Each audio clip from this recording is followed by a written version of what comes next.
saka niat dari dalam diri, dan niatnya itu bukan karena keinginan atau ikut-ikutan kan gitu. Sebenarnya di masa-masa ini untuk pembelajaran itu lebih cepat karena vibrasi alam semesta ini lagi gede-gedenya, dan unsur astral yang ada di terjadi sekarang ini banyak yang sifatnya sosok lampau itu mencari wadah-wadah terbaru.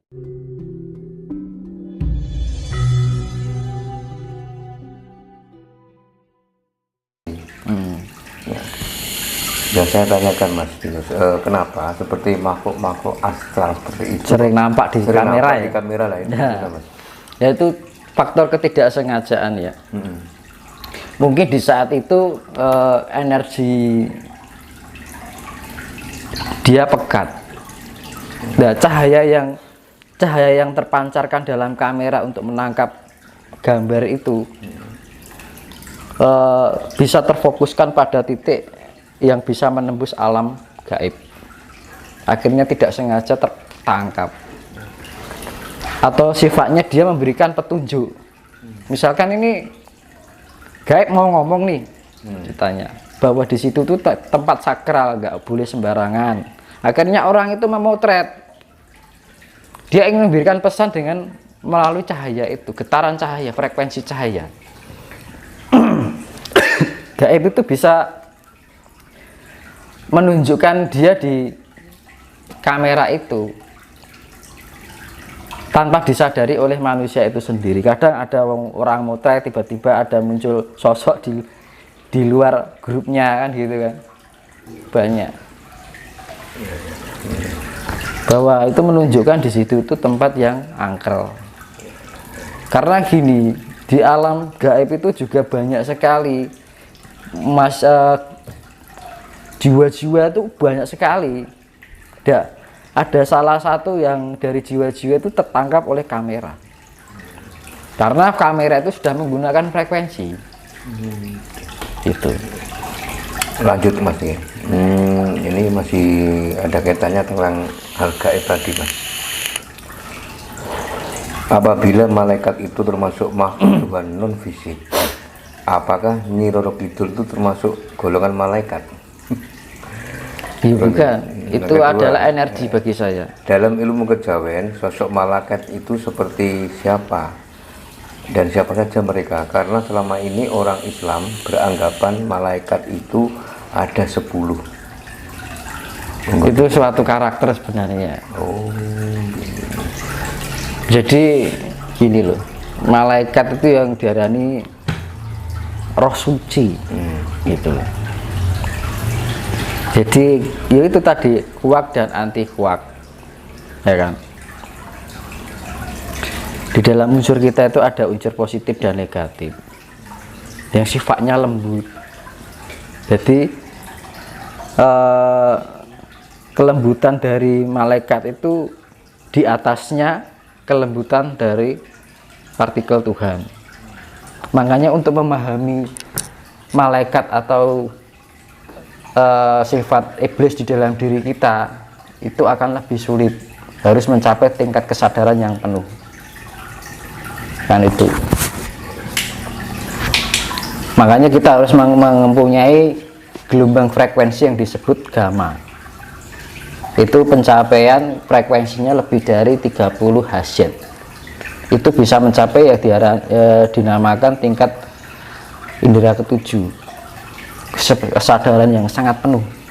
Nah, dengan kepenuhan kesadaran itu kita menggunakan untuk membaca yang sifatnya semakin lembut gitu.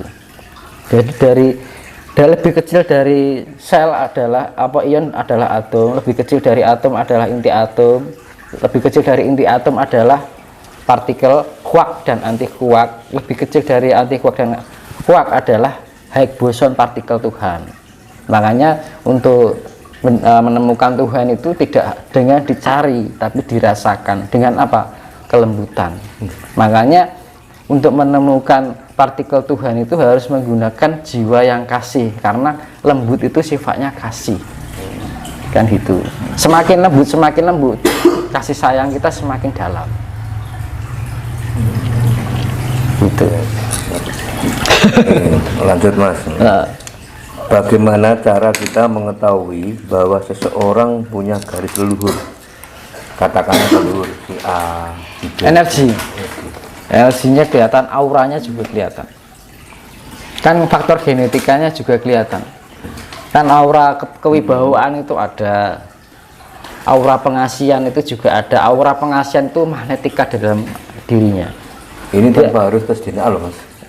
Ini tanpa harus tes iya, DNA. energi Bisa dilihat. bisa, tapi harus menggunakan kesadaran penuh. Misalkan gini, aku sering kali Lihat dari berkali-kali ketemu orang yang tidak aku kenal gitu.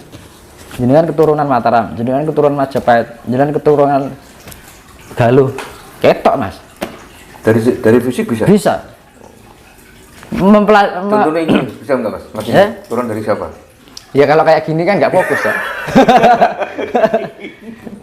Gitu. Justru gini, untuk menemukan itu kalau kita mencari itu malah kurang fokus. Tapi begitu refleks gitu ya, misalnya ketemu spontan.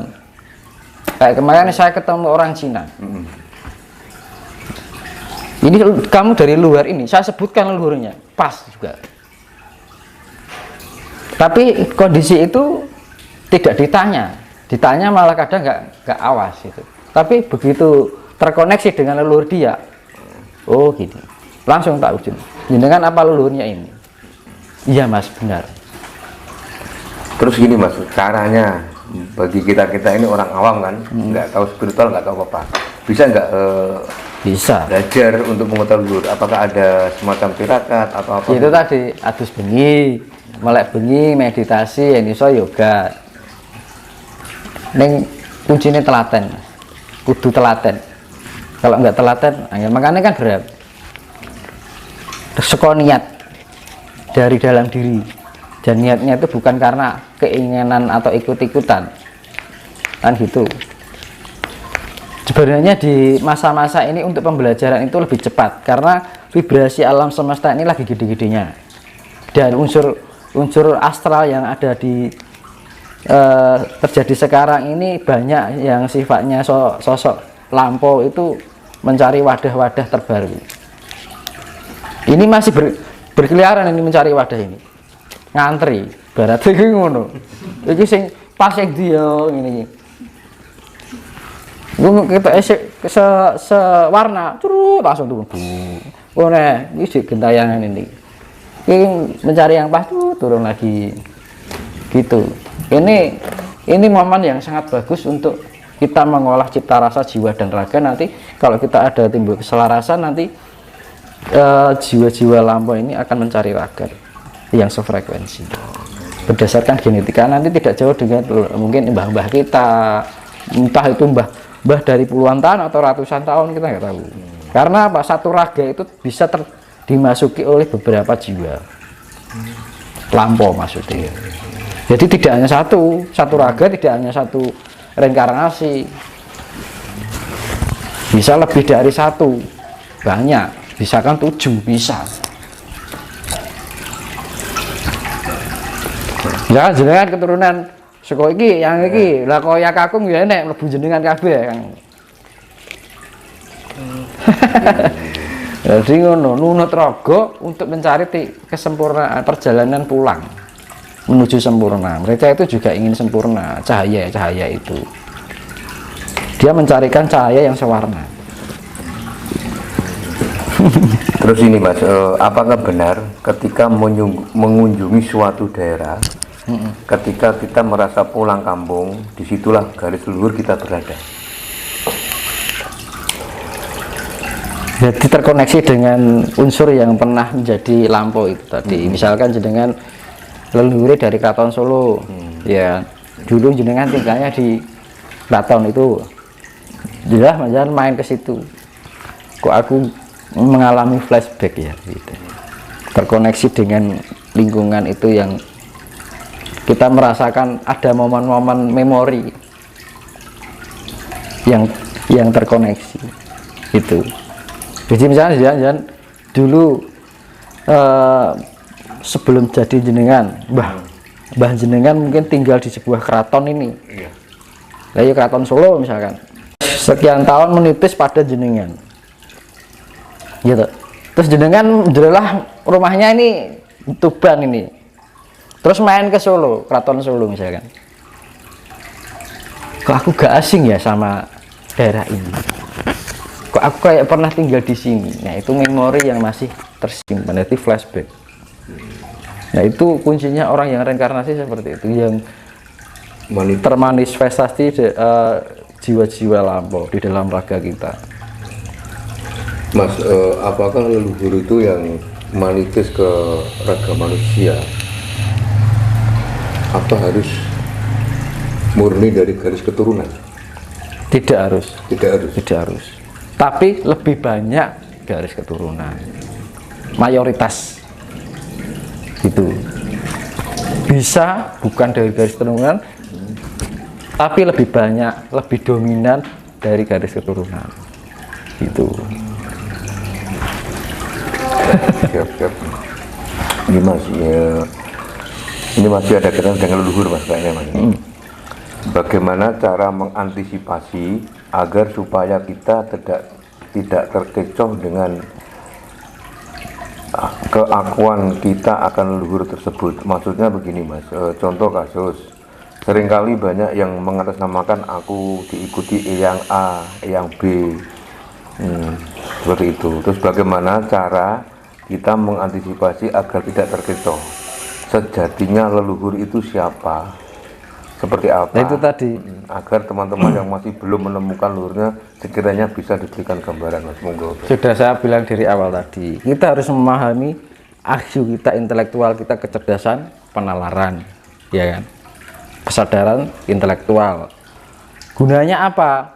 Misalkan kita merasakan gaib ini, Iya. kita mempunyai mata batin, ya kan, agar tidak terjadi kehaluan, kita melakukan penalaran yang namanya kecerdasan intelektual IQ, yang namanya mata ketiga atau mata cipta, ya kan. Mata ketiga adalah mata cipta itu, Mas. Gunanya apa? Untuk menalarkan atau mengupas apakah yang dilihat oleh batin ini positif atau negatif. Ini dia unsur dari Mojopahit atau unsur dari Sriwijaya atau unsur dari Mataram. Dia sosok dulunya siapa? Nah ini mata ketiga, ya, memahami sebuah partikel energi kandungan yang ada di dalam yang diterima oleh batin, yang namanya kecerdasan spiritual, ya kan. Nah ini untuk penalaran.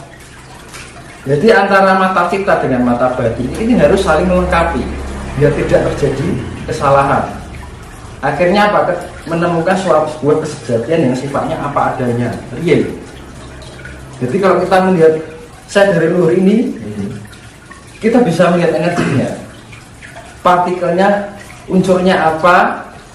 Kan ada kapisal sebenarnya, kita bisa dengan mata ketiga atau mata cipta ini kita bisa melakukan penalaran ini dari